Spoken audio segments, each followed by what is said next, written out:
Oke, shalom dan selamat malam semuanya. Baik, kita akan melanjutkan pelajaran kita lagi. Kita sudah sampai di lesson yang ke-9, yaitu mengenai uh, doktrin substitution ya, doktrin pertukaran atau yang disebut dengan doktrin substitution gitu. Ini kalau saya share screen begini, yang muncul di layar kalian itu apa ya? Wajah saya aja apa bareng-bareng apa enggak? Slide. Ya, Slide lengkap Pak Didi. Slide lengkap, terus di sebelahnya ada sayanya nggak biasanya? Iya. Ada. Ya, tergantung Cuman set- saya doang apa ada yang lain juga? tergantung view-nya Sendiri. kok. Oh sendiri, oh tergantung kita pilihnya ya? Kalau Masing-masing saya di pas, taruhnya oh side iya. by Iya. side gallery, ha. Ya, ya. Oke ya. Ya, baik kita ini sudah sampai ke lesson nomor 9, yaitu mengenai substitution atau substitusi atau pertukaran ya. Istilah ini istilah yang general dipakai di dalam kosakata Inggris maupun Indonesia. Dulu di ekonomi saya ingat ada barang substitusi. Bahkan ada peribahasa yang mengatakan tidak ada apa? Rotan akar pun jadi. Jadi substitusi itu barang-barang pengganti yang dipakai untuk mengganti sesuatu yang pokok atau utama. Ya, kalau tidak ada beras, orang bisa makan jagung, bisa makan sagu, bisa makan yang lain-lain, singkong gitu ya, untuk mengganti. Nah, di dalam arti yang general itu kemudian di dalam kekristenan diambil makna rohaninya, yaitu bagaimana nanti karya Kristus menggantikan posisi kita sebagai orang berdosa, lalu kita menjadi orang yang diselamatkan di dalam Kristus. Ya, kita diampuni. Nah, itulah lesson yang ke-9 yang akan kita pelajari pada hari ini. Lesson 9 ini, semua lesson-lesson kita ini itu berhubungan satu dengan yang lainnya. Dan substitusi ini terjadi dalam kelahiran baru. Begitu seseorang menerima Yesus sebagai Tuhan dan Juru Selamat, sejak saat itu jugalah terjadi pertukaran. Yang nanti kita akan lihat beberapa pertukaran yang terjadi di dalam diri orang percaya. Jadi beda dengan kekudusan misalnya ya, sanctification yang kita sudah pelajari beberapa minggu yang lalu.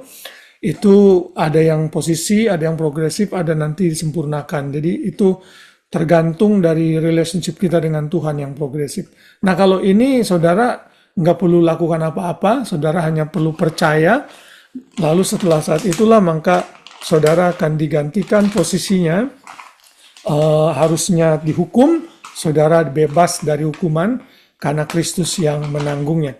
Nah di dalam agama-agama lain di dunia ini, itu mereka sebenarnya menerapkan konsep substitusi tapi beda dengan kita.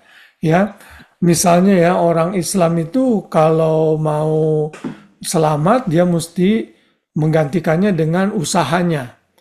Lalu kalau misalnya orang-orang Hindu untuk mendapat pembenaran, perkenanan dari dewa-dewa mereka, itu mereka harus mempersembahkan korban-korban atau sesajen-sesajen setiap reguler. Bahkan kalau kita ke Bali itu setiap hari mereka selalu ada sesajen di depan rumah. Itu sebenarnya form of substitusi sebenarnya gitu. Istilahnya agar hidupnya benar-benar aja, makanya ada benda yang mesti dikorbankan gitu. Kalau orang Hindu itu parah, itu mereka percaya menurut penelitian lebih dari 22 juta dewa. Jadi semua orang itu, semua hal itu bisa dianggap dewa. Bahkan binatang-binatang tertentu itu dianggap penjelmaan dari dewa. Makanya nggak boleh disakiti. Bahkan ada mitos yang mengatakan kalau sapi malam-malam buang kotoran di rumahnya, itu harus bersyukur gitu. Menurut mereka, karena katanya dewanya sedang ngasih rejeki pada rumah itu. Kalau kita kan waduh kotor, jijik, bau gitu kan. Kalau mereka menganggap itu bisa jadi kendaraan atau penjelmaan dari dewa gitu. Nah, kepercayaan-kepercayaan agama lain juga ada form substitusi seperti itu. Bahkan di penyembahan-penyembahan berhala seperti kepada dewa Baal, dewa Molok itu mereka bisa mempersembahkan anak mereka untuk mendapatkan pembenaran dari dewa atau Tuhan yang mereka sembah. Nah, tentunya kekristenan tidak mengkopi hal itu. Ya, mereka dengan imajinasi pikiran mereka lah yang berusaha menggantikan kebenaran dengan kepalsuan seperti itu. Ya, nah kita akan mulai tentu seperti biasa kita akan mulai dengan definisi. Ya, kata substitusi secara sederhana berarti seseorang atau sesuatu yang ditempatkan di tempat orang lain atau untuk mengganti. Ya, substitusi juga berarti untuk mengambil tempat orang lain dan menjawab sesuatu untuk orang yang digantikan. Ya, ini misalnya di dalam pengadilan itu bisa terjadi kayak begitu. Ya, misalnya orang menggunakan pengacara, gitu ya. Kalau ditanya apa-apa, oh tanya saja pengacara saya, dia sudah mewakili saya. Nah, itu juga form of substitusi. Kalau di dalam olahraga yang melibatkan teamwork, itu juga ada istilah substitusi, ya. Di mana pemain yang udah capek, kelelahan, cedera digantikan oleh pemain yang baru. Itu normal. Itu istilah umum. Nah, sedangkan di dalam kekristenan, yang dimaksud dengan substitusi adalah mengacu kepada metode formal atau proses yang memampukan manusia dibawa kembali kepada hubungan yang baik dengan Tuhan. Hal ini melibatkan dengan membuat satu pengorbanan untuk pengampunan dosa. Nah, ini konsep substitusi yang ada di dalam kekristenan. Ya, jadi melibatkan satu korban untuk pengampunan dosa. Dari mana kita tahu Alkitab mencatat hal itu? Ya, yang nanti kita akan lihat. Nah, coba perhatikan, di dalam sejarah kekristenan ada banyak teori-teori yang menentang teori substitusi yang benar. Tolong diingat ya, doktrin yang benar mengenai substitusi itu namanya penal substitution. Penal substitusi itu, penal itu dari kata penalti. Ya, bahasa Latin, penalti itu kan artinya hukuman. Nah, substitusi itu berarti mengganti hukuman dari yang harusnya diterima seseorang digantikan oleh orang lain. Nah, itu ada banyak teori-teori yang ditawarkan. Misalnya ya, ada teori yang mengatakan ransom to Satan. Di sini teori ini menyatakan korban Yesus itu sebagai pembayaran kepada iblis untuk membeli kebebasan manusia dan sehingga melepaskan manusia dari perbudakan dosa. Kita tidak menerima teori ini karena ini tidak dicatat di Alkitab dan seolah-olah kok iblis yang jadinya berkuasa dibanding Tuhan. Gitu ya, itu yang pertama. Lalu ada lagi teori rekapitulasi. Ini dinyatakan hidup Yesus itu adalah rekapitulasi atau penggabungan dari semua tahap kehidupan manusia sehingga mengembalikan kutuk ketidaktaatan yang dimulai dari Adam perlahan-lahan. Nah, ini juga tidak disupport di dalam Alkitab karena hidup Yesus itu beda dengan kehidupan kita sebagai manusia. Ya, kita tidak terima teori itu. Ada lagi teori gramatik teori yang menyatakan korban Kristus menjamin kemenangan dari konflik antara baik dan jahat. Sehingga kemenangan ini melepaskan manusia dari perbudakan terhadap iblis. Ini juga tidak tepat. Ya, ada banyaklah teori ini. Ada lagi mystical theory, moral influence, example theory. Yesus itu mengorbankan dirinya untuk memberikan teladan kepada kita.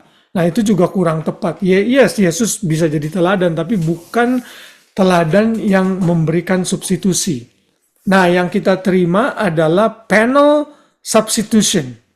Penal substitution ini, bahasa Inggrisnya ya, this theory sees the atonement of Christ as being a vicarious substitutionary sacrifice that satisfies the demands of God's justice upon sin. Jadi ini benar-benar korban pendamaian yang Yesus berikan sebagai pengganti untuk kita untuk menggenapi dan memuaskan keadilan Tuhan. Bahwa dosa itu harus dihukum. Ya.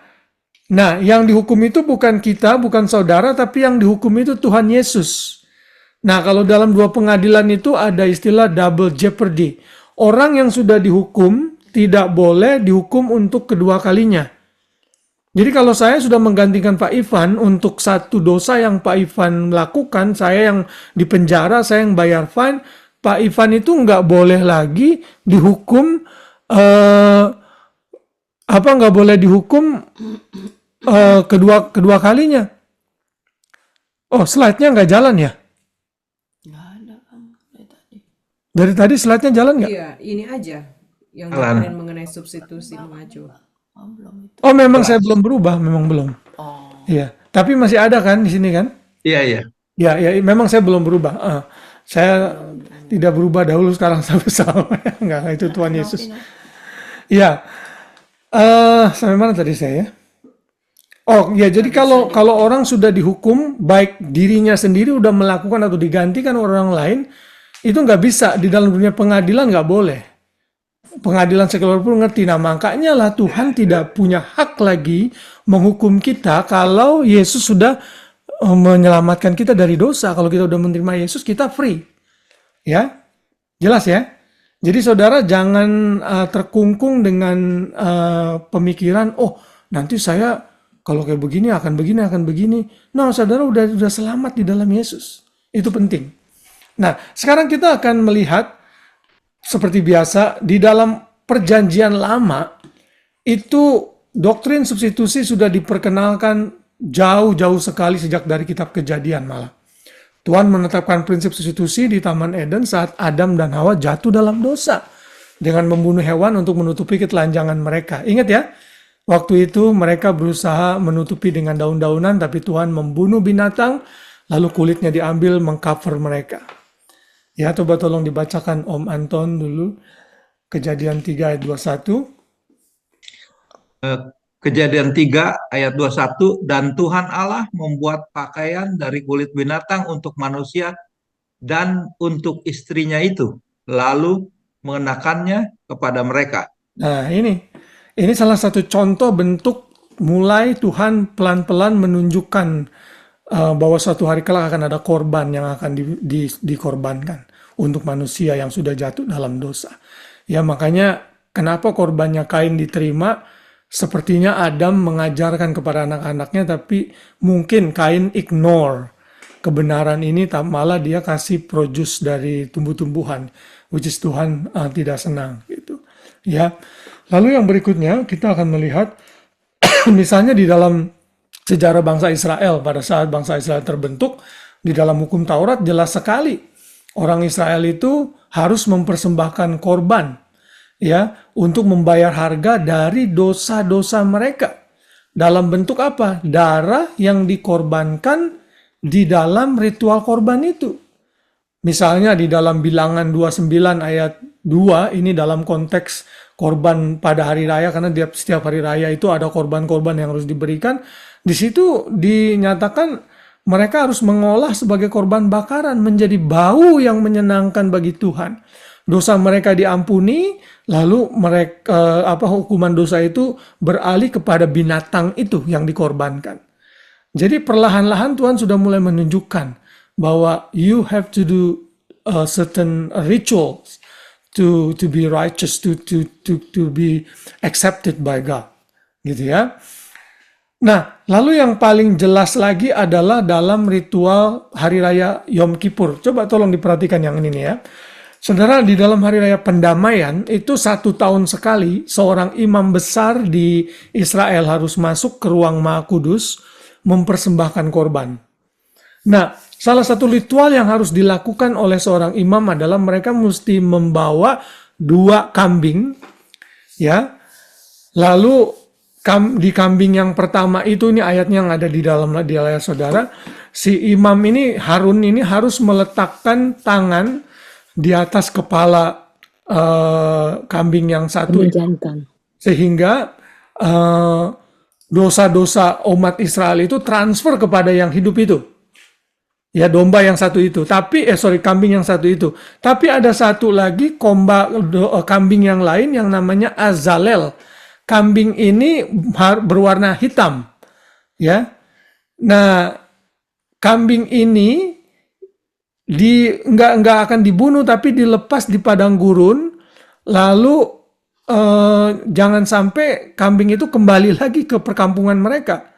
Makanya ada mitos mereka akhirnya bawa kambing ini jauh dan sengaja dibawa ke daerah apa namanya tuh jurang lalu biar dia mati di situ. Jadi dosanya itu nggak balik lagi gitu. Nah, kalau saudara tahu istilah kambing hitam ya, istilah kambing hitam tahu dong. Nah, ini sebenarnya dari ritual ini. Kalau saudara sering pakai orang nyalain orang lain, oh lu gue jadi kambing hitam. Ini sebenarnya dari sini. Jadi kambing jantan yang satu ini dilepaskan, dibiarkan di padang gurun untuk menggambarkan dosa itu tidak akan kembali lagi. Gitu. Nanti saudara bisa baca sendiri deh di dalam Imamat 16 ini. Nah, itu ritual-ritual seperti itu dilakukan oleh bangsa Israel year after year after year.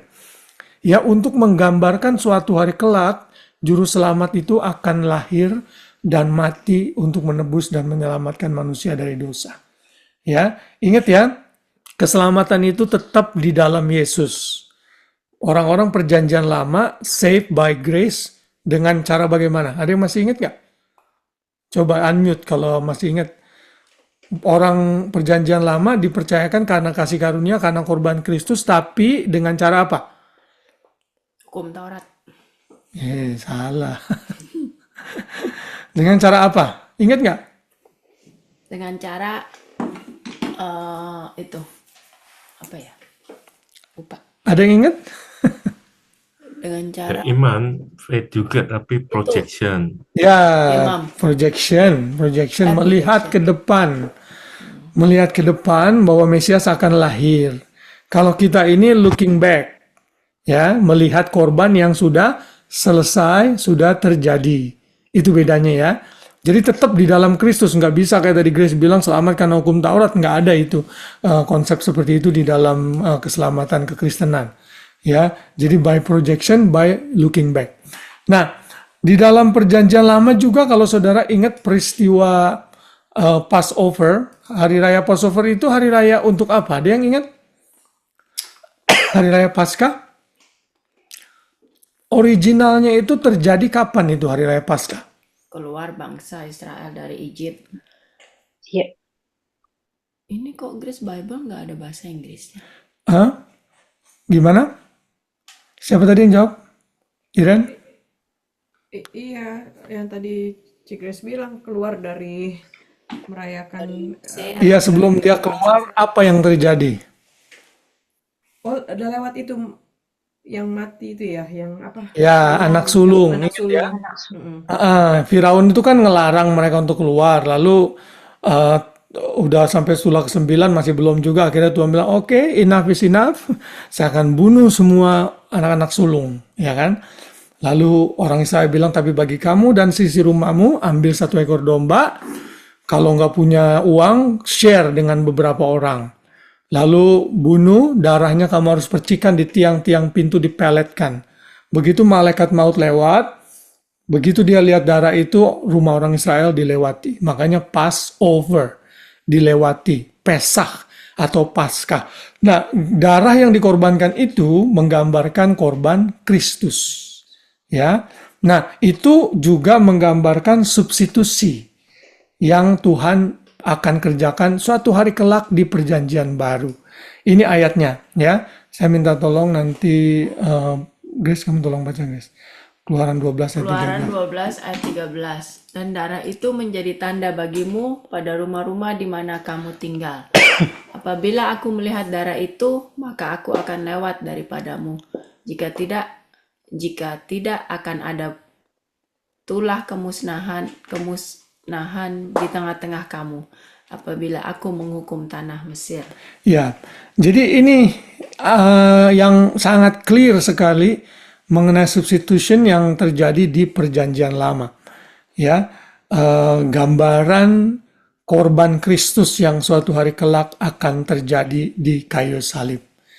Nah, begitu Yesus masuk di perjanjian baru, Yesus mulai muncul, dia lahir, hidup seperti biasa manusia normal, lalu dia mulai pelayanan di umur 30, dibaptis, dan seterusnya. Lalu Yesus akhirnya mati menjadi korban domba Paskah itu. Makanya Yohanes pada saat melihat Tuhan Yesus, lihat anak domba Allah yang menghapus dosa dunia. Jadi Tuhan membawa tema substitusi ini ke dalam perjanjian baru dengan datangnya Yesus. Ia menetapkan satu masa di mana manusia akan mengerti dengan tepat apa yang akan Yesus lakukan saat ia datang. Jadi orang-orang Israel ya yang benar-benar ngerti, begitu Yesus lahir dan mati harusnya dia ngeh. Waduh, ini yang dulu ternyata nenek moyang kita lakukan ya. Waktu Yohanes ngomong, lihatlah anak domba Allah, harusnya kan mereka connect. Maksudnya apa ya? Dan dari mana Yohanes itu bisa tahu? Pasti Yohanes membaca perjanjian lama yang dia pegang. Gitu. Atau oral tradition yang dia terima dari orang tua sebelumnya. Sehingga Yohanes mengerti pada saat dia melihat Yesus, oh ini dia domba Paskah atau domba yang sesungguhnya akan dikorbankan menggantikan manusia dari hukuman dosa. Nah, semua ritual-ritual itu di dalam kitab Ibrani dinyatakan hanya bayangan saja dari apa yang akan datang sesungguhnya. Karena itulah kayak orang-orang Islam itu ya, mereka hidup di dalam bayangan dan mereka nggak ngerti itu saat mereka mengorbankan korban dalam hari raya Idul Adha itu untuk apa? Saya kurang ngerti itu mereka maksudnya untuk apa itu. Ada yang tahu nggak mereka tujuan utama Idul Adha itu untuk apa ya? Pahala, Ucapan syukur. Ucapan syukur kan? bukan pahala supaya pahalanya gede. Iya itu kan jadi kalau sekarang ini kan orang yang kaya beli sapi gitu kan, beli kambing terus dibagikan gitu kan ya kepada orang miskin gitu kan. Sebagai ucapan syukur lalu dapat pahala tentunya buat mereka. Nah padahal kan kalau kita mau ikuti tradisi perjanjian lama, taruhlah memang benar Ismail yang dikorbankan. Harusnya saat mereka mengorbankan kambing domba pada hari raya Idul Adha itu harusnya menggambarkan korban yang satu hari akan dilakukan oleh siapa? Nggak tahu, oleh Muhammad, oleh siapa kita nggak ngerti. Nah jadi apa yang mereka lakukan itu hanya mengkopi tanpa tahu kebenaran yang sejati. Tapi bagi kita ini sekarang live on substance, not on shadow. Yesus sudah mati, saudara nggak perlu lagi beli-beli kambing, beli-beli domba untuk mengorbankan diri saudara. Bahkan ada di Philippines itu ya, saya kalau di dalam khotbah saya suka bilang, ingat ya, ada orang yang belaga-belaga pikul salib dipecut. Begitu dipecut, kayaknya mecutnya kekencengan, dia marah. Dia marah sama orang yang mecut itu sampai mau nendang gitu ya. Itu orang yang berusaha mau menjadi Tuhan Yesus, tapi akhirnya nggak akan mampu, saudara, nggak akan mampu. Ya, jadi saudara dan saya ini patut bersyukur, saudara hidup dalam realita. Kalau saudara hidup di perjanjian lama, saudara mungkin masih bingung, nih maksudnya apa sih ya papa, mama, kok tiap tahun kita mesti lakukan gini. Makanya di dalam kitab Taurat dinyatakan, kamu harus kasih tahu sama anak-anakmu, kenapa kita lakukan ini. Pada malam itu, semua anak sulung hewan dan manusia mati di Mesir. Tuhan melindungi kita. Nah kalau orang tuanya ngerti mengenai nubuatan Mesias, dia harus lanjutkan lagi. Suatu hari nak, akan lahir Mesias yang akan mati untuk dosa-dosa kita. Tapi kan gak semua orang Israel mengerti itu karena pewahyuannya pada saat itu belum lengkap. Nah saudara dan saya ini sekarang sudah punya Alkitab yang lengkap. Saudara harusnya udah mulai ngerti dan harus mengerti. Nah makanya Bible study seperti ini memberikan saudara dan saya pengertian. Sehingga saudara mengerti posisi saudara. Ya, udah digantikan oleh Kristus. Coba baca ayat ini ya. Saya minta tolong Pak Ade ayat yang ke-1, lalu Lucy ayat yang ke-4. Ibrani 10 ayat 1. Di dalam hukum Taurat hanya terdapat bayangan saja dari keselamatan yang akan datang, dan bukan hakikat dari keselamatan itu sendiri. Karena itu dengan korban yang sama, yang setiap tahun terus-menerus dipersembahkan, hukum Taurat tidak mungkin menyempurnakan mereka yang datang mengambil bagian di dalamnya. Ayat 4, sebab tidak mungkin darah lembu jantan atau darah domba jantan menghapuskan dosa. Ya, amen. Thank you. Jadi Tuhan bilang tidak mungkin darah lembu yang dikorbankan setiap tahun itu benar-benar bisa menghapus dosa. Itu hanya temporary saja. Dan kalau kita ya harus lakukan ini, bayangkan loh saudara, ribetnya. Bukan hanya soal belinya. Itu waktu zaman itu ya, ada beberapa hari raya yang mesti menyembelih korban, semua orang harus datang ke Yerusalem. Termasuk hari raya Paskah, hari raya Pondok Daun, mereka harus travel dari mana-mana datang ke Yerusalem. Makanya itu Tuhan Yesus kan marah waktu itu di Bait Suci. Kenapa? Karena mereka jual hewannya tuh keterlaluan, ngetok harganya. Sama kalau di Indonesia beli kelapa muda harusnya 10.000, kalau di Ancol atau di tempat-tempat wisata jadi goban 50.000, diketok. Nah Tuhan Yesus tuh marah di situ. Ya, coba bayangkan, saudara mesti travel, mesti benar-benar lakukan sesuai perintah Tuhan, menyembelihnya bagaimana. Itu sangat uncomfortable. Tapi puji Tuhan, ternyata itu semua hanya bayangan dan saudara hidup in fulfillment. Dan kita harus bersyukur untuk hal itu, ya. Saudara dan saya harus mengucap syukur luar biasa kepada Tuhan. Nah, itu dasar-dasar doktrin substitution yang kita bisa lihat sebelum kita masuk ke dalam aplikasinya. Apa yang the real Yesus lakukan di dalam korbannya, lalu dampaknya bagi kita sebagai manusia. Ya, mari kita akan melihat satu persatu.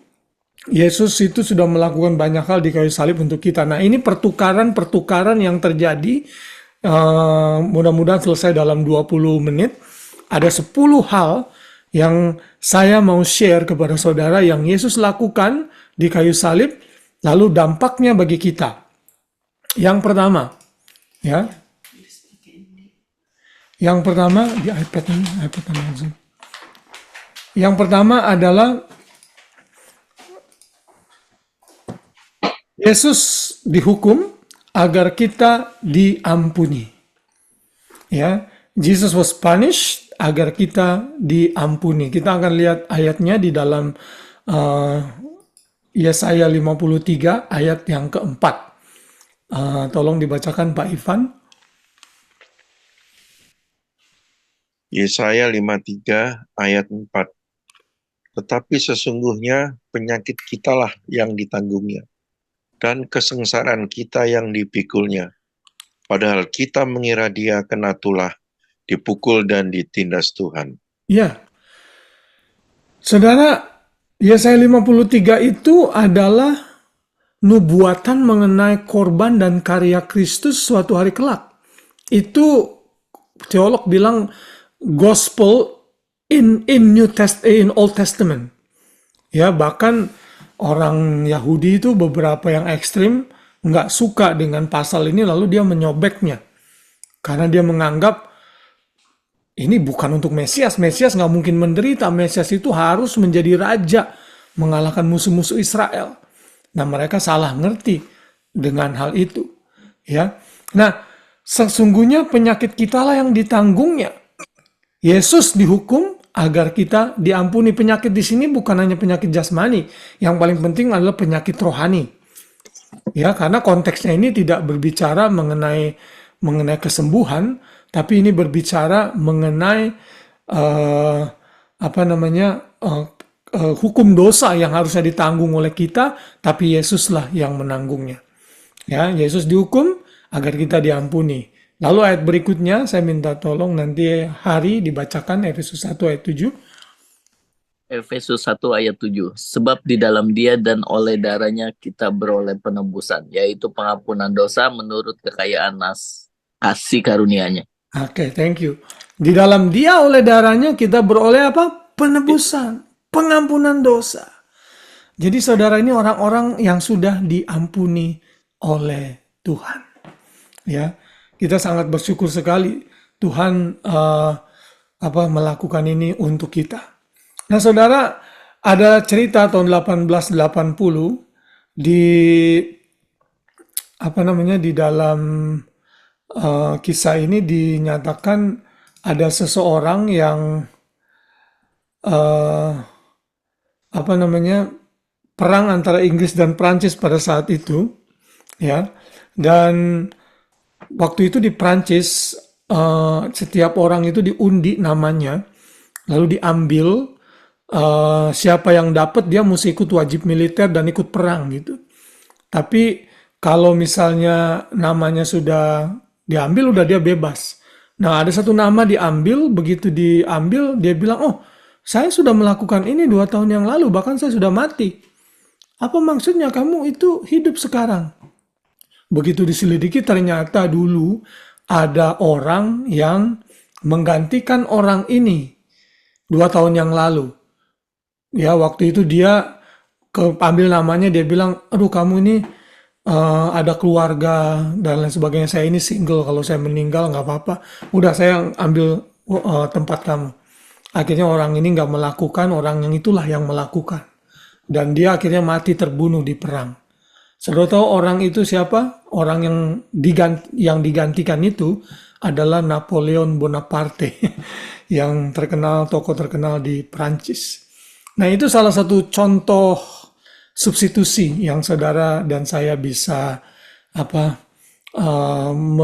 mengerti betapa bagusnya dan bersyukurnya kita Yesus menggantikan kita. Dia dihukum karena pelanggaran kita, dan oleh bilur-bilurnya kita sembuh dari akibat dosa sehingga kita diselamatkan.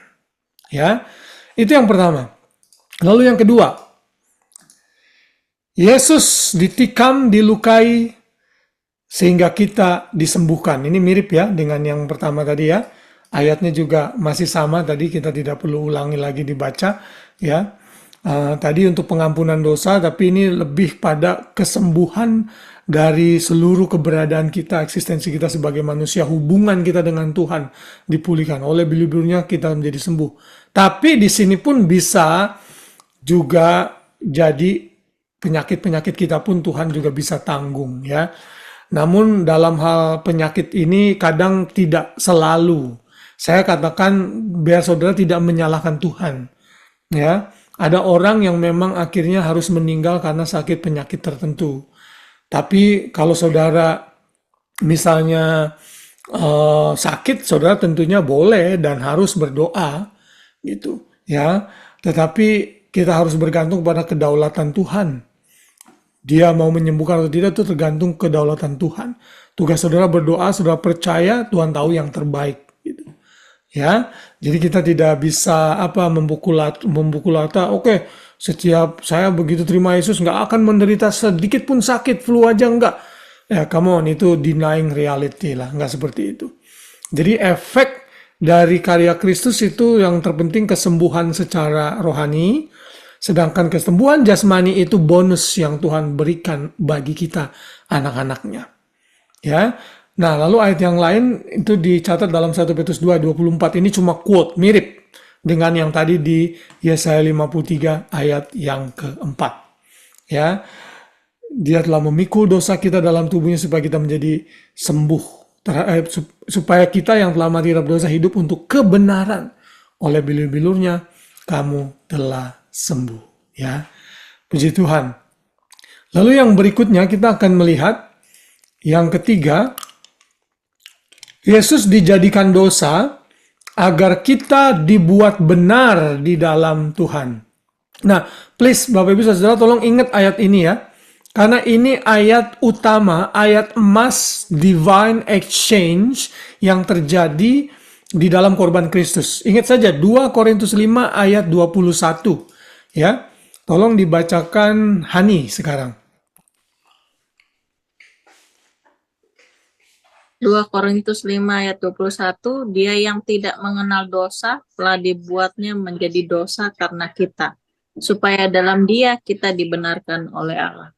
Nah, ini ya, ini ayat yang benar-benar menggambarkan doktrin mengenai substitusi. 2 Korintus 5 ayat 21, dia yang tidak mengenal dosa dibuatnya menjadi dosa karena kita, supaya di dalam dia kita dibenarkan oleh Allah. Jadi Yesus yang tidak berdosa bukan berarti dia berdosa dengan melakukan dosa, dia menanggung dosa karena dosa kita. Jelas ya? Dia nggak berdosa. Supaya apa? Agar kita dibenarkan. kebenaran Yesus masuk ke kita. Nah, ini yang kita sudah pelajari namanya justification juga. Jadi, His righteousness has been imputed in us. Lalu dia bear our sin on the cross. Ya, jadi Yesus dibuat dosa agar kita dibenarkan. Ya, ini yang clear, ayat yang sangat clear sekali mengenai doktrin substitusi 2 Korintus 5 ayat 21.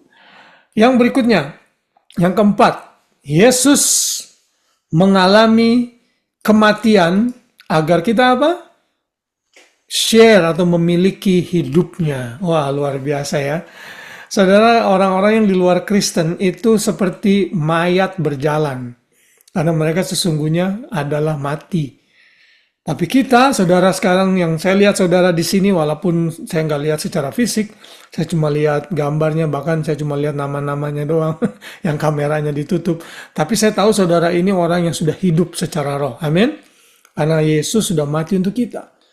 Roma 5 ayat 10. Sekarang giliran Tante Meme, bisa baca tolong Tante? Bisa. Roma 5 ayat 10. Sebab jikalau kita ketika masih seteru diperdamaikan dengan Allah oleh kematian anaknya, lebih-lebih kita yang sekarang telah diperdamaikan, pasti akan diselamatkan oleh hidupnya. Amin. Kita yang sudah diperdamaikan, diselamatkan oleh hidupnya. Yesus mati agar kita memiliki hidup. Hidup yang sesungguhnya, bahasa Yunaninya itu zoe. Greatest quality of life. Ya. Lalu ayat yang berikutnya ada di dalam Roma 6 ayat 3 sampai 4. Iren, tolong dibaca, Ren.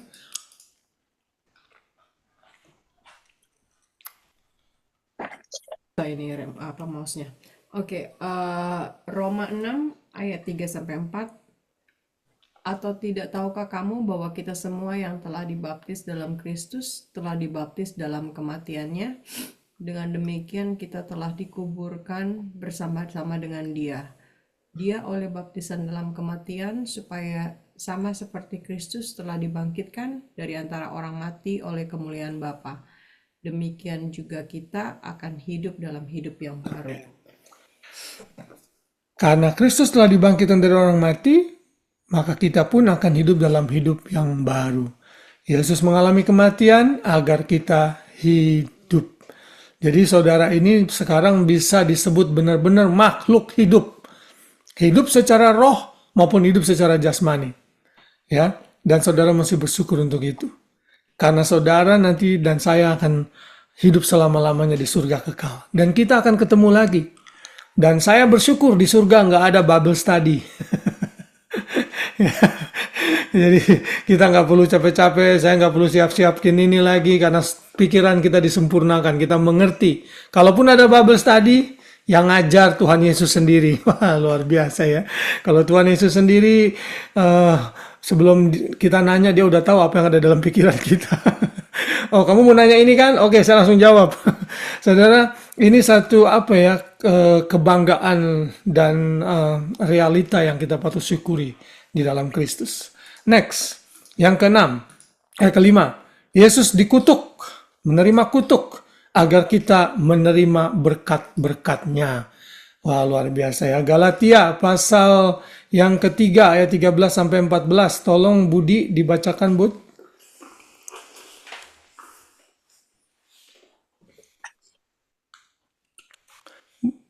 Budi bisa dengar Koko, Bud? Ya. Ya, tolong dibacakan, Bud.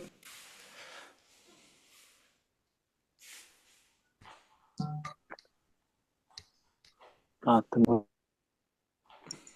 Screen-nya nggak kelihatan ya. Tunggu. Nggak kelihatan screen-nya? Gimana ya? Iya. Budi, view-nya ditukar kali. Gimana? Bisa lihat ya? Oke. Nggak apa-apa, Bud, kalau gitu. Novi dulu deh, Novi. Nanti Budi coba dicek di... Iya. Bisa lihat? Udah. Oke. Iya, bisa lihat. Tolong, Bud, ya. Galatia 3 ayat 13. Kristus telah menebus kita dari kutuk hukum Taurat dengan jalan menjadi kutuk karena kita. Sebab ada tertulis, terkutuklah orang yang digantung pada kayu salib, Yesus Kristus telah membuat ini supaya di dalam Dia berkat Abraham sampai kepada bangsa-bangsa lain, sehingga oleh iman kita menerima roh yang telah dijanjikan itu. Thank you, Bud. Ini pelajaran minggu lalu ya. Karena kita diadopsi, Yesus dari kutuk kita diberkati. Sehingga kita menerima berkat-berkat Abraham. Kita ini dicangkokkan, Israel bukan jasmani, Israel rohani yang dicangkokkan di dalam tubuh Kristus, di dalam kematiannya. Ya, maka kita bisa memanggil dia Aba, Bapa. Yesus terkutuk, kita yang harusnya digantung di kayu salib, tapi Yesus menerima hukuman itu agar kita hidup diberkati. Coba saudara kita semua yang hidup di Australia ya, berapa kita diberkati Tuhan luar biasa, ya kan? Ini ada Iren ini nih, itu juga pergumulan dia untuk bisa tinggal di sini. Tapi Tuhan tolong dengan cara yang luar biasa melalui visa kerja dulu ya Iren waktu itu ya. Lalu akhirnya perusahaannya sponsor sampai sekarang bisa PR dan sudah settle. Saudara, kita semua punya cerita masing-masing, ya. Tuhan melimpahkan berkat kepada kita, bukan hanya kita bebas dari dosa, tapi dia memberkati kita dengan kebutuhan-kebutuhan yang kita butuhkan. Tuhan berkati luar biasa. Nah itu kasih karunia Tuhan. Ya, kita yang harusnya mati dikutuk, tapi kita malah diberkati. Dan kita patut bersyukur untuk hal itu. Lalu yang berikutnya yang ke-6. Yesus menjadi miskin agar kita menjadi kaya. Nah ini jangan salah paham ya. Tolong jangan salah ngerti ayat ini. Jangan seolah-olah begitu kita nerima Yesus langsung blab jadi kayak Ciputra gitu, Lim Sulyong atau Bill Gates jadi kaya raya. Nah saudara mesti ngerti maksudnya kaya itu apa. Ya, kita akan baca ayatnya 2 Korintus 8 ayat 9. Tolong Novi dibacakan. 2 Korintus 8 ayat 9, karena kamu telah mengenal kasih karunia Tuhan kita Yesus Kristus, bahwa Ia yang oleh karena kamu menjadi miskin, sekalipun Ia kaya, supaya kamu menjadi kaya oleh karena kemiskinannya. Ya, thank you. Nah ini ayat-ayat ini seringkali disalah mengerti oleh prosperity gospel yang menyatakan, saya lihat ayat ini, Yesus jadi miskin biar kita jadi kaya.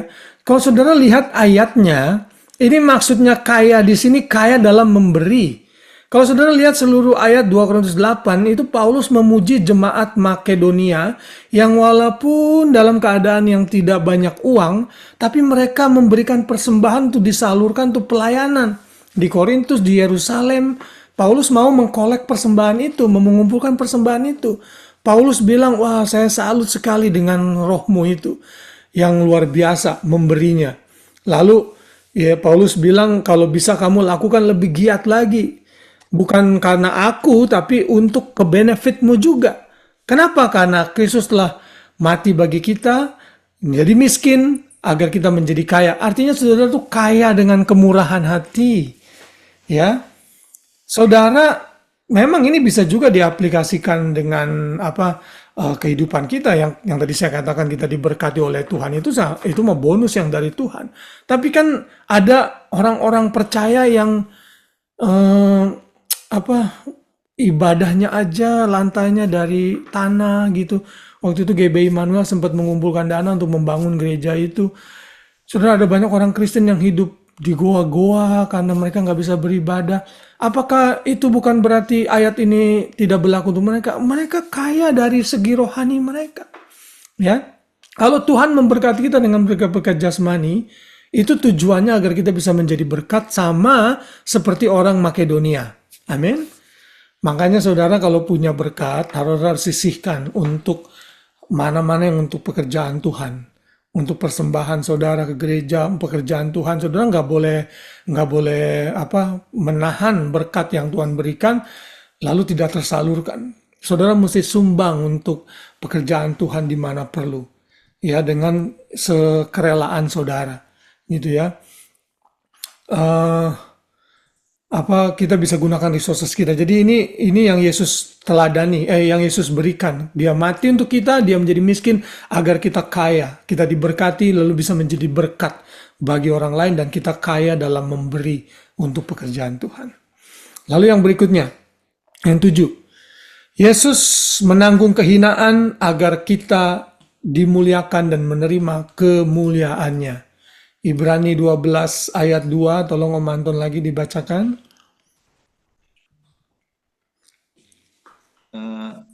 Ibrani 12 ayat 2. Marilah kita melakukannya dengan mata yang tertuju pada Yesus yang memimpin kita dalam iman dan yang membawa iman kita itu kepada kesempurnaan, yang dengan mengabaikan kehinaan tekun memikul salib, ganti sukacita yang disediakan bagi dia yang sekarang duduk di sebelah kanan tahta Allah. Thank you. Nah, Yesus inilah yang melakukan semua pengorbanan bagi kita sehingga kita bisa share His glory. Mungkin kalau ayat ini nggak terlalu begitu jelas ya, nggak terlalu jelas, tetap ini korbannya. Tapi efeknya itu dalam Roma ayat 8, Roma 8 ayat 30. Tolong Lucy lagi dibacakan. Dan mereka yang ditentukannya dari semula, mereka itu juga dipanggilnya. Dan mereka yang dipanggilnya, mereka itu juga dibenarkannya. Dan mereka yang dibenarkannya, mereka itu juga dimuliakannya. Amin, thank you. Ini nanti kita akan pelajari lebih lengkap di pelajaran yang ke-11. Pemuliaan atau glorification. Kita suatu hari kelak akan dimuliakan. Maksudnya apa sih dimuliakan? Kita akan menerima tubuh yang nggak ada lagi nih pakai kacamata nih ya. Ini belakangan ini mata saya udah makin sutur saudara ya. Kalau ngelihat jauh sih masih oke, tapi kalau baca gitu kecil saya udah mesti perlu kacamata. Nah jadi kita ini secara fisik itu declining, ya. Kita tidak bisa ingkari itu semua, kita hanya bisa memperlambat prosesnya. Ya, makanya sekarang ada orang pakai apa tuh skincare, ditarik benang, tarik sini, tarik sono, tetap aja saudara. Atau pakai make up yang tebel, tapi itu hanya bisa mencegah,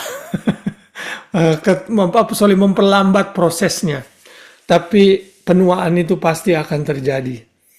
Kenapa? Karena kita belum dimuliakan. Rambut sudah mulai putih, ini nih rambut saya ini udah mulai tuh, lihat dulu kayaknya nggak begini ya. Makin lama makin naik gitu. Nggak tahu kenapa tuh ya. Karena memang itulah akibat dosa. Nah kalau di Australia katanya air panasnya yang kurang bagus untuk rambut. Makanya saya sudah beberapa tahun yang lalu saya nggak mandi pakai air panas Australia. Saya winter pun saya keramas tetap pakai air dingin gitu. Nah jadi saudara, itu menggambarkan kita rindu akan tubuh kemuliaan suatu hari kelak. Saat ini bersabar saja, tapi suatu hari kelak kita akan menerimanya. Yesus menanggung itu semua. Dia menanggung shame, malu demi kita agar kita dimuliakan. Yang ke-8, Yesus ditolak agar kita diterima sebagai anak. Wah, ini luar biasa ya. Yesus berkata dalam Matius 27 ayat 46, Pak Ade tolong dibaca Pak Ade. Matius 27 ayat 46. Kira-kira jam 3 berserulah Yesus dengan suara nyaring, Eli, Eli, lama sabachthani. Artinya, Allahku, Allahku, mengapa engkau meninggalkan aku? Ya, thank you. Ini kan peristiwa penyalipan ya. Eli, Eli, lama sabachthani. Yesus merasa ditinggalkan sebagai manusia pada saat itu di kayu salib untuk menyelamatkan dosa saudara dan saya. Sehingga impact-nya adalah Efesus 1 ayat 6. Pak Ivan tolong. Efesus 1 ayat 6. Supaya terpujilah kasih karunia-Nya yang mulia, yang dikaruniakannya kepada kita di dalam Dia yang dikasihinya. Thank you. He made us accepted in the beloved. Kita yang dikasihinya. Wah, luar biasa. Jadi saudara ini sadarlah bahwa saudara ini orang-orang yang sudah diterima dan dikasihi oleh Tuhan. Amin. Kalau saudara sudah diterima dan dikasihi oleh Tuhan, orang ngenyek saudara, menganggap rendah saudara, jangan putus asa. Karena saudara punya raja di atas segala raja yang sudah menerima saudara dan saudara orang yang dikasihinya. Gitu. Kalau saudara sadar, saudara dan saya sudah dikasih, saudara nggak mudah kecewa dalam hidup ini. Karena saudara tahu siapa yang ada di pihak saudara. Ya, saudara punya Tuhan, saya punya Tuhan yang mengasihi saudara dan saya. Kalau saudara dibenci orang tanpa alasan, biarin. Yang penting saudara punya Tuhan yang mengasihi saudara. Amin. Yesus yang sudah mati bagi kita, menyelamatkan kita dari dosa. Lalu yang berikutnya, Yesus diputuskan dengan Bapa, cut off, agar kita bersatu dengan Bapa. Ayatnya sama tadi ya, Matius 26 ayat yang ke-46. Lalu impact-nya bagi kita adalah dalam Roma pasal yang ke-8 ayat 17. Ini ayat yang kita sudah baca minggu lalu pada saat kita belajar mengenai adopsi. Ya. Dan jika kita anak, maka kita juga adalah ahli waris. Maksudnya adalah orang-orang yang berhak menerima janji-janji Allah. Yang akan menerimanya bersama-sama dengan Kristus. Yaitu jika kita menderita bersama-sama dengan Dia, supaya kita dipermuliakan bersama-sama dengan Dia. Wah, luar biasa, saudara ya. Kita layak memanggil Tuhan kita Abba, Father.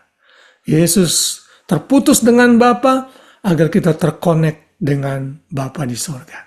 Dan yang terakhir, Yesus mati untuk manusia lama kita, agar kita memiliki hidup yang baru di dalam karakter new man, new life. Ya, jadi saya katakan ya, setiap doktrin yang kita belajar harus ada aplikasinya. Dan aplikasinya adalah maka kita harus hidup benar di hadapan Tuhan, menyadari bahwa kita ini adalah ciptaan baru. Efesus 4 ayat 22 sampai 24. Siapa giliran sekarang ya? Iren, tolong Ren. Efesus 4 22 sampai 24. Efesus 4 ayat 22 sampai 24, yaitu bahwa kamu berhubung dengan kehidupan kamu yang dahulu harus menanggalkan manusia lama yang menemui kebinasaannya oleh nafsunya yang menyesatkan, supaya kamu dibaharui di dalam roh dan pikiranmu, dan mengenakan manusia baru yang telah diciptakan menurut kehendak Allah di dalam kebenaran dan kekudusan yang sesungguhnya. Nah, thank you. Mengenakan manusia baru. Sehingga saudara dan saya hidupnya harus berubah. Karena Yesus sudah mati untuk manusia lama kita. Roma 6 ayat 5 dan 6, sebab jika kita telah menjadi satu dengan apa yang dengan kematiannya, kita juga menjadi satu dengan kebangkitannya. Karena kita tahu bahwa manusia lama kita turut disalibkan supaya tubuh kita hilang kuasanya, agar kita jangan lagi menghambakan diri kepada dosa. Sekali lagi saya ulangi, orang Kristen tidak bisa hidup dalam dosa. Orang Kristen bisa jatuh dalam dosa, tapi tidak bisa hidup di dalam dosa. Ya, karena manusia lama kita sudah dikuburkan. Siapa yang ada dalam Kristus, ia adalah ciptaan baru, yang lama sudah berlalu, yang baru sudah datang. Itulah 10 berkat-berkat atau 10 akibat yang kita terima dari korban dan karya Kristus di kayu salib bagi kita, yang sudah menggantikan kita, menebus kita dari kutuk dosa. Wah, luar biasa ya. Jadi kita belajar betapa kasih karunia Tuhan itu luar biasa dalam hidup kita. Dia menggantikan posisi kita. Yang tadinya orang berdosa, kita dibenarkan. Ya, saya berharap saudara mengerti kebenaran ini dan semakin bersyukur atas karya Tuhan dalam hidup kita. Oke? Baik, ada pertanyaan? Kalau tidak ada pertanyaan, kita coba review Apakah saudara mengerti apa yang sudah saya sampaikan? Ada yang mau ditanyakan? Oke. Yang nomor 2 aja kok, tolong diulang apa ya kok. Nomor 1 kan Yesus dihukum supaya kita diselamatkan. Nomor 2 apa ya kok? Yang kedua itu, bentar ya, Yesus ditikam atau dilukai agar kita disembuhkan. Ya, itu ya. Yang kedua. Ayat saya 53 ayat 4 itu ayatnya. Sekali lagi, kesembuhan di sini tidak hanya semata-mata jasmani, sakit penyakit kita, tapi yang terpenting adalah kesembuhan dari kutuk dosa. Ya, karena secara rohani kita ini semua diperhitungkan sakit, gitu. Ya, tapi oleh anugerah Tuhan kita disembuhkan dari kutuk dosa. Jadi kok pertanyaan ya soal kutuk dosa itu. Jadi kalau misalnya ada tuh kadang orang tua gitu kan suka berkata-kata misalnya kutuk, dasar kamu anak terkutuk, itu tuh sebenarnya masih ada power nggak sih kok? Karena kalau misalnya kita Kristen, maksudnya kita Kristen, kita sudah percaya Yesus, sudah dibaptis, apakah itu masih ada gitu? Kan karena kan ada orang suka masih berdoakan kita patahkan kutuk-kutuk nenek moyang, lain-lain seperti itu gitu loh kok. Iya. Ini waktu itu saya sempat bahas waktu Elisa kalau nggak salah nanya juga mengenai hal ini. Ya, kalau yang tadi orang tua ngutukin, kalau saudara jadi orang tua ya jangan begitulah. Ya, kalau saudara jadi orang tua. Tapi kalau saudara jadi anak, kalau saudara sudah orang percaya, saudara hidup benar di hadapan Tuhan, kutuk apapun, mau orang tua, mau siapapun tuh nggak akan kena ke saudara. Gitu. Ya. Jadi tanpa misalnya saudara tolak-tolak pun itu nggak akan terjadi kalau saudara hidup benar di hadapan Tuhan. Sedangkan masalah kutuk keturunan kita sudah bahas waktu itu waktu itu sempat kasih ayat kalau saya nggak salah, saya lupa di. Iya udah. Kalau keturunan masih ingat kok ya. Ya, nah itu tidak berlaku lagi. Jadi misalnya papanya itu pencuri, penjudi, penjina, wah nanti ini bakal turun ke saya, enggak. Kalau saudara sudah disucikan dari dosa, sudah menerima Yesus, kutuk itu putus dengan otomatis. Lalu kalau saudara jatuh dalam dosa itu bukan berarti saudara masih menerima kutuk itu, bukan. Itu. Nah tapi kan ada ayat yang mengatakan, aku akan membalaskan dosa-dosamu kepada keturunan ketiga dan keempat ya. Ya, kan ada ayatnya, ingat dong ayat itu ya Ren ya. Nah itu saudara mesti bedakan antara akibat dosa sama hukuman dosa. Tolong dibedakan ya. Kalau hukuman dosa itu yang melakukan si ayah. Jelas ya. Tapi akibat dosa itu kadang bisa nyampe ke keturunan-keturunan berikutnya. Misalnya ya, papa saudara itu penjudi. Ngutang duit banyak sama orang, itu saudara bisa nanggung tuh. Itu bukan kutuk, itu mah konsekuensi logis lah, ya kan? Jelas nggak maksud saya?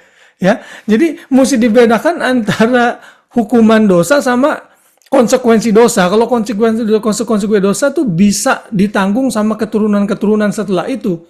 Anak-anaknya jadi malu, dikata-katain, walaupun dia nggak melakukan, tapi saudara harus menanggung mau nggak mau konsekuensi itu.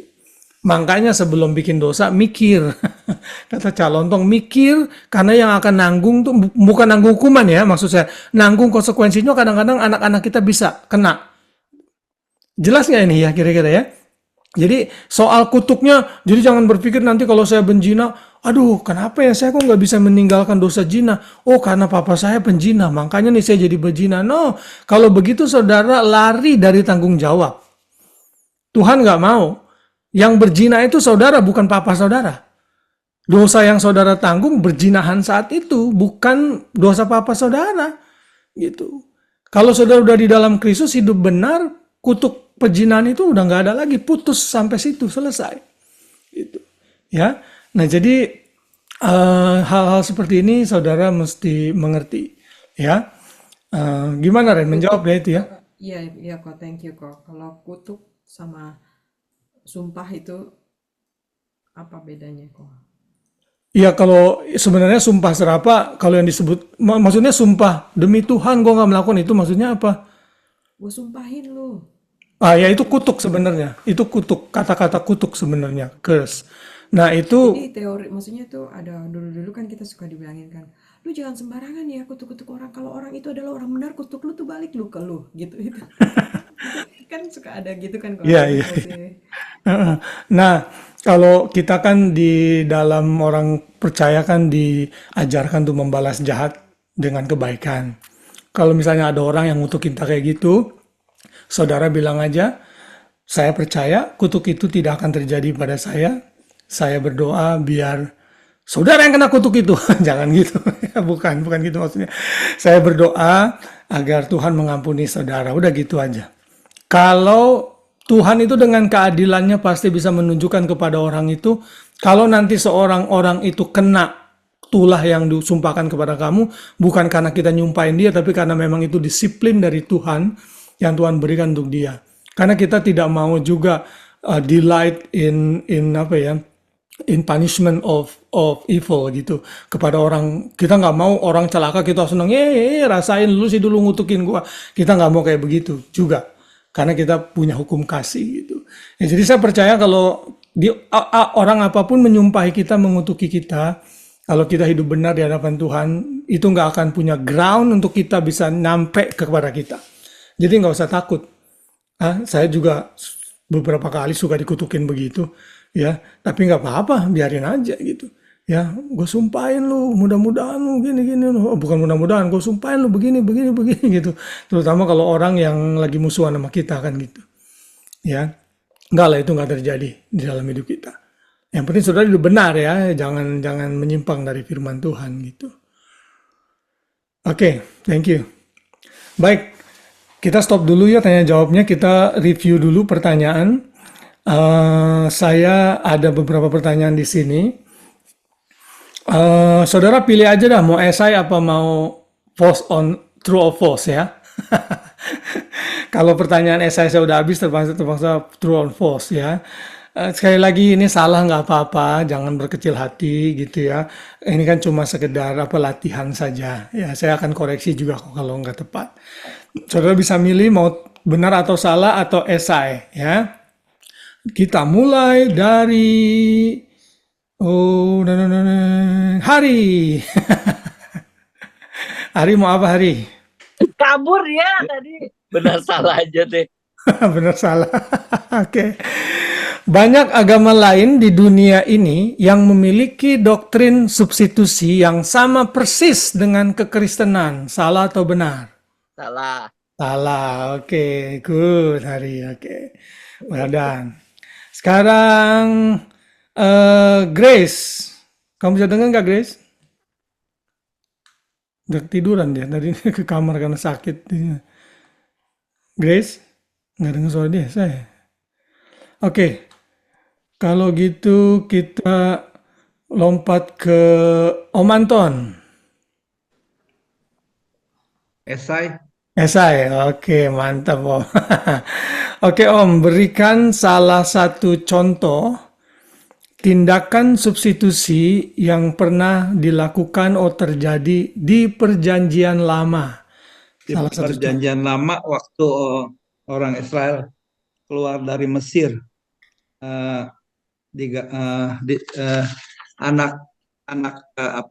darah domba Allah, darah domba yang menggantikan Anak sulung. sebagai substitusi untuk menggantikan anak sulung. Ya, good, mantap Om. Ya, benar sekali ya. Oke, yang berikutnya, Tante Meme. Benar atau salah? Oke, ya Tan. Oke, nggak apa-apa. Yang kedua ya, istilah substitusi adalah sama. Sorry, saya ulangi ya.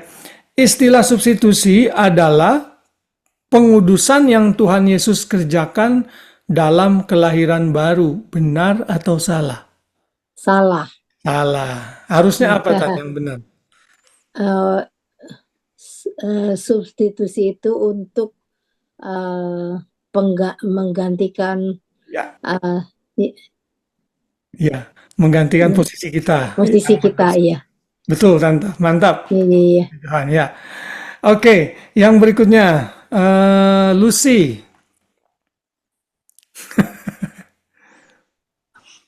benar atau salah aja deh. Oke. Oke. Doktrin substitusi menyatakan bahwa harus ada pengorbanan untuk menggantikan manusia yang sudah jatuh dalam dosa agar beroleh pengampunan. Benar atau salah?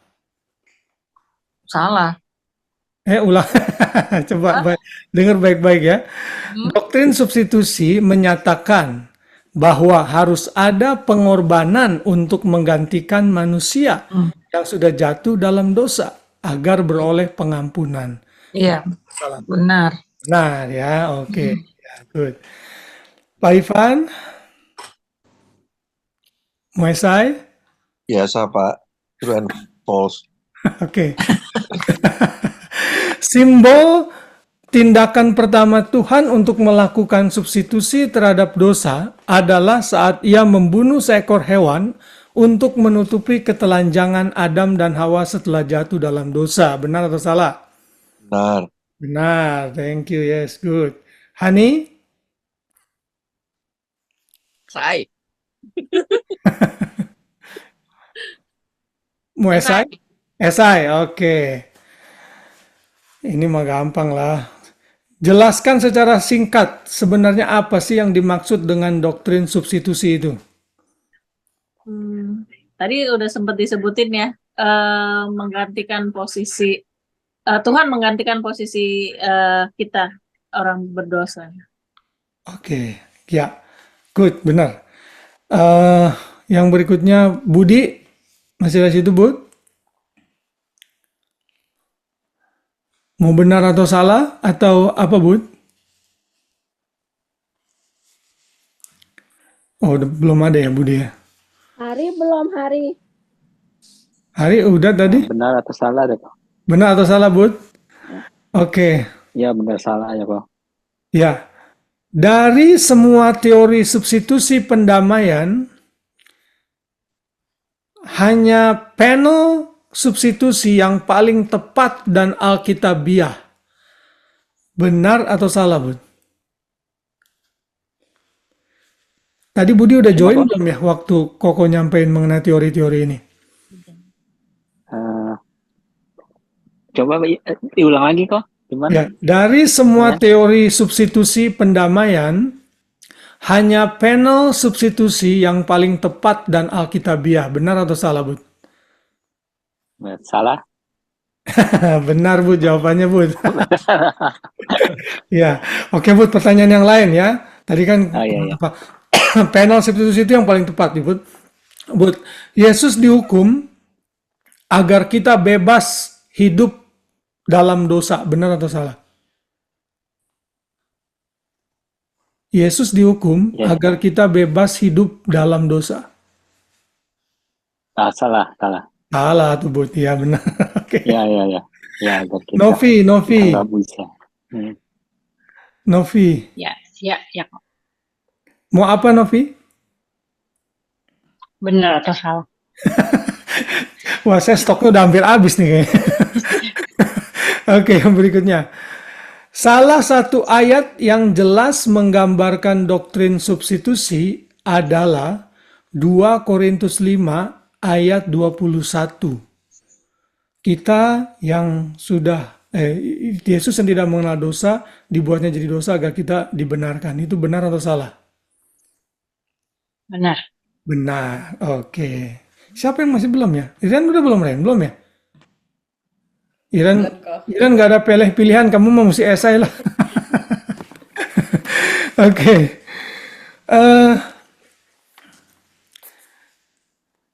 Jelaskan apa maksud dari Tuhan Yesus ditikam atau dilukai agar kita disembuhkan. Nanti saya yang ketinggalan itu, yang poin nomor 2. Iya. Yesus dilukai, ya maksudnya supaya kita tidak masuk neraka, supaya kita dipulihkan. Ya, itu benar, betul. Oke. Ya, kita kan kita ini sakit ya secara rohani. Lalu kita dipulihkan, disembuhkan. Walaupun kesembuhan jasmani pun bisa jadi included di dalamnya. Pak Ade, sebutkan minimal 3, Pak Ade. Tindakan substitusi. Saya nggak kasih pilihan kalau banyak. Sebutkan minimal 3 tindakan substitusi Tuhan Yesus dan dampaknya bagi kita orang percaya. Tadi kan ada 10, saya cuma minta 3 aja. Yang pertama ya eh, itu yang di Korintus tadi ya. Ya, Tuhan itu dibuat berdosa ya. untuk menggantikan kita. Terus eh, aku kalau udah malam gini lobet ya. Oke, oke. Ya, ada beberapa sih ya. Salah satunya Miskin supaya kita Yesus ya, mengalami Oh, kematian. terus ya ya. tanggung Kita memiliki hidup. kehinaan.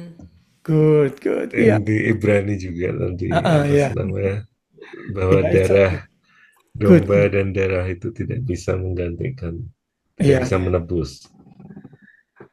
mantap. Oke, sudah semua ya. Grace, Mas, udah ada Mak? Di situ belum, Grace? Ada. Kamu mau esai apa benar Sarah? Serah. Oke. Ini Apa kameranya kok maksudnya? nggak bisa sih? Hah? Nggak kelihatan kameranya tuh biarpun dia sudah online juga. Itu kamu matiin makanya virtual backgroundnya. Apa maksudnya Yesus menjadi miskin agar kita menjadi kaya? Maksudnya kaya dalam itu tadi kamu jelasinnya kaya dalam apa tuh? Memberi. Rohani. Ya, Iya, tapi banyak lagi kan kayak dalam rohani, ya. kayak dalam hikmat, apalah semuanya.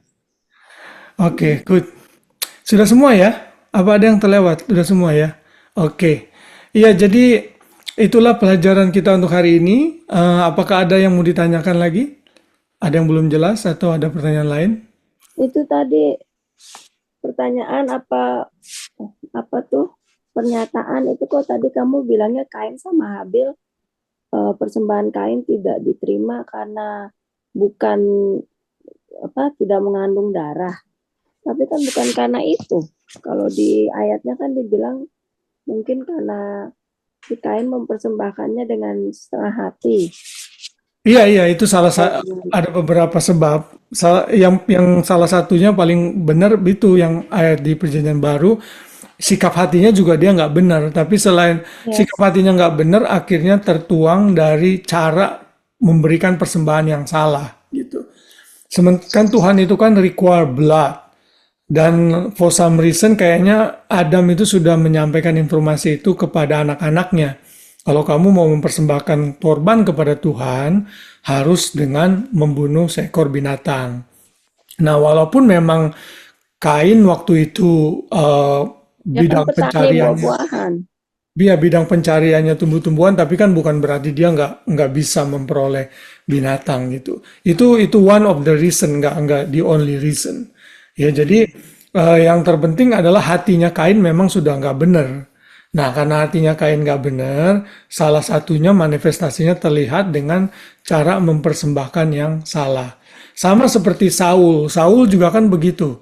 Dia sempat juga membakar korban. Sebenarnya membakar korban itu nggak apa-apa, tapi bukan tugasnya dia. Tugas imam misalnya.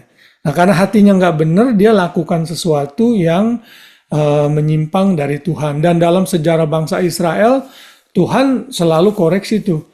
Makanya Tuhan di dalam ada ayat yang bilang, bukan korban yang aku kehendaki, tapi hati yang aku kehendaki. Nah, hati yang benar biasanya nanti akan terpancar dari tindakan yang benar. Salah satunya adalah mengikuti seluruh aturan-aturan Tuhan yang Tuhan udah tetapkan.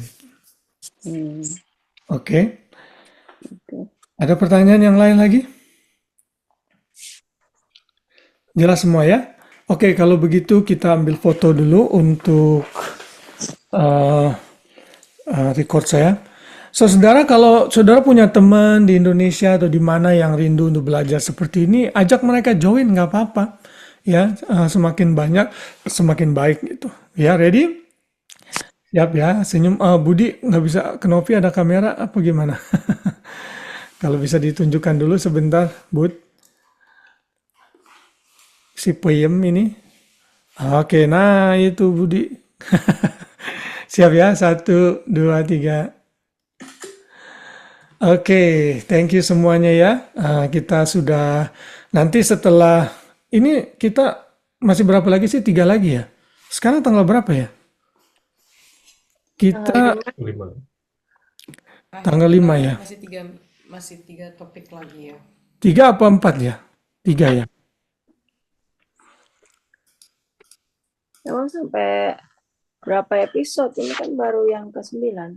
Iya, sampai ke-12. Enggak, saya lagi mikir kalau memang memungkinkan untuk tanggal 26 itu kita break dulu karena Grace itu kan ulang tahun. Mungkin saya mau keluar dinner gitu pas hari itu, hari Jumat ya. Jadi kalau memang kita masih ada 2 kali lagi, 12 dan 19. 26 kita break. Lalu kita lanjut lagi tanggal 2. Nah, tanggal 2 itulah kita akan belajar mengenai doktrin pemilihan, election, ya. Ini electionnya bukan election pemilihan umum ya. Jangan dipikir, election kok istilahnya kayak pemilihan umum. Bukan, ini election pemilihan Tuhan atas kita itu ya. Oke, jadi 3 kali lagi setelah itu, habis seri ini kita break 1 minggu.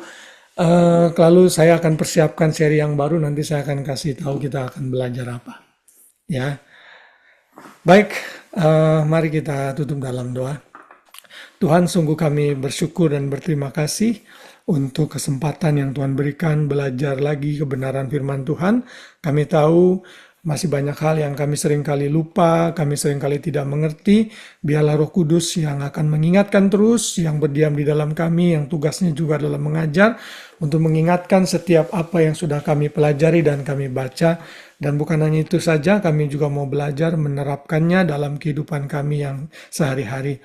Biar pengetahuan yang kami terima bukan hanya teori semata, tapi kami terapkan dalam aplikasi hidup kami di dalam Tuhan dan dengan sesama, sehingga melalui hidup kami nama Tuhan dipermuliakan. Berkati setiap pribadi yang sudah hadir pada malam hari ini dengan seluruh kegiatan, aktivitas yang kami lakukan, yang masih bekerja, yang sudah retire, lalu yang masih berusaha, punya bisnis dan sebagainya ya Tuhan. Berkati keluarga kami, istri, suami, anak-anak kami, semuanya Tuhan. Biar hidup kami sungguh-sungguh terus memancarkan kasih Tuhan dan memuliakan Tuhan di dalam segala keberadaan kami.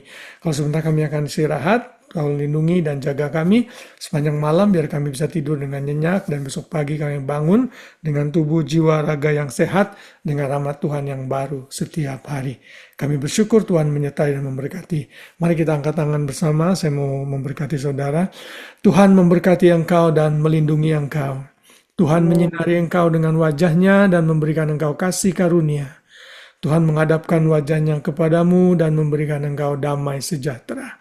Kiranya berkat dari Bapa di surga, kasih sayang yang sempurna dari anaknya Tuhan Yesus, dan persekutuan yang manis dengan Roh Kudus menyertai kita semua hari ini, sampai kita jumpa dengan Kristus saat Ia datang kembali. Yang diberkati sama-sama katakan. Amin. Amin. Good night semuanya, thank you ya. Pastor Dede. Thank you.